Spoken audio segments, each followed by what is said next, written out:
Happy 2023. Great question. Isn't leather biodegradable? The answer is yes and no, and I'm going to get into it, so let's not waste any time.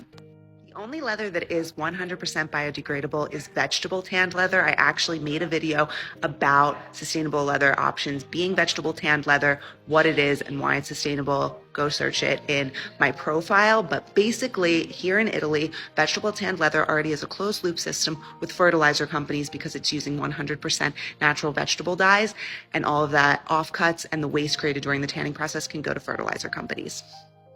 But vegetable tanned leather overall, worldwide, is only 10% of the leather industry. 75% of the overall leather industry uses chromium sulfate to tan its leather. It gives you these super bright colors. It makes the tanning process really secure and really fast. So in 3 days, you can have all of this finished leather in these super bright colors. Leather's a natural product. These super bright colors, not natural. In addition to chromium sulfate, there are also chemicals like glycolic acid, ammonium, and lots of oil used in the tanning process, which means that all of this stuff, if you've ever had to dispose of your kitchen oil, you know, cannot go to regular landfills. It is industrial waste because it is treated with all these chemicals, so it has to go to special landfills or be burned as industrial waste is sometimes also horrible for the environment, but burned or landfilled like with things like car batteries and paint. It's the same concept. Now, especially in the higher end of the industry, in the luxury industry, there is a push towards chromium-free leather, as chromium is really toxic. And you might see this on some labels for leather goods, chrome-free tanning. They're still using chemicals in that tanning process, mainly aldehyde, and it does require an additional step in the tanning process that requires more chemicals.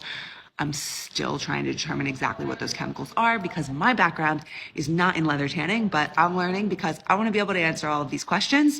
From what I can tell so far, as that process still uses chemicals, it is currently still being classified as industrial waste, even though it's chrome free, which is great.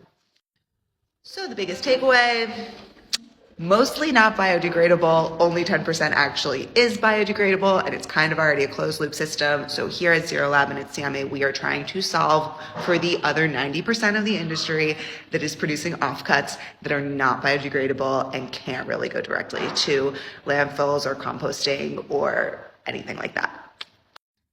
The rest of the questions in this larger comment, I'm going to get to in a part 2. No such thing as bad questions. So if you have any questions about leather goods in Italy, leather goods production, drop them in the comments below and I will do my best to answer them. I'll research if I don't know the answer because knowledge is power, and that's what we're trying to change here. Ciao.